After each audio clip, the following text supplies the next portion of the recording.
তিরমিজি শরীফের 3616 নম্বর হাদিসে উল্লেখ হয়েছে, জালাসা নাসুন মিন আসহাবি রাসূলিল্লাহ সাল্লাল্লাহু আলাইহি ওয়াসাল্লাম, একদিন রাসূল পাক সাল্লাল্লাহু আলাইহি ওয়াসাল্লামের কিছু সংখ্যক সাহাবায়ে কেরাম এক জায়গায় বসে কথাবার্তা বলতেছিলেন।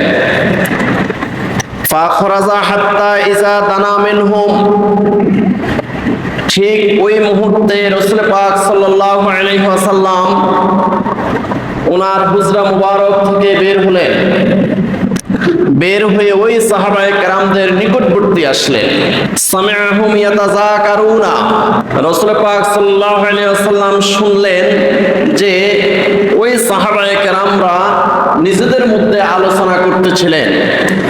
ওয়ালা বা'দুহুম ইন্নাল্লাহা ইত্তাখাযা ইব্রাহিমা খলিলুল্লাহ, ওই সাহাবায়ে কেরামদের মধ্য থেকে একজন বলে উঠলেন, নিশ্চয় আল্লাহ সুবহানাহু ওয়া তাআলা হযরত ইব্রাহিম আলাইহিস সালাতু ওয়াস সালামকে খলিল হিসাবে, বন্ধু হিসাবে গ্রহণ করেছেন।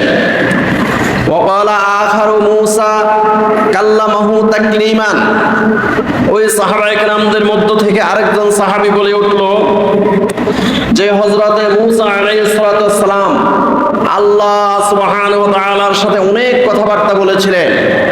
সিনাই পর্বতে তুর পাহাড়ে উঠে দৈনিক 1000 কথা আল্লাহ সুবহানাহু ওয়া তাআলার সাথে বলতেন।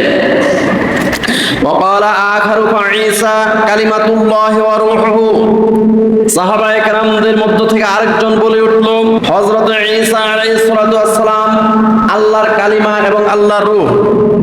ওয়াকালা আখারু আদম ইসতাফাহুল্লাহ, সাহাবায়ে কেরামদের মধ্য থেকে আরেকজন বলে উঠল আল্লাহ সুবহানাহু ওয়া তাআলা হযরত আদম আলাইহিস সালাতু ওয়াস সালামকে সিলেক্ট করেছেন।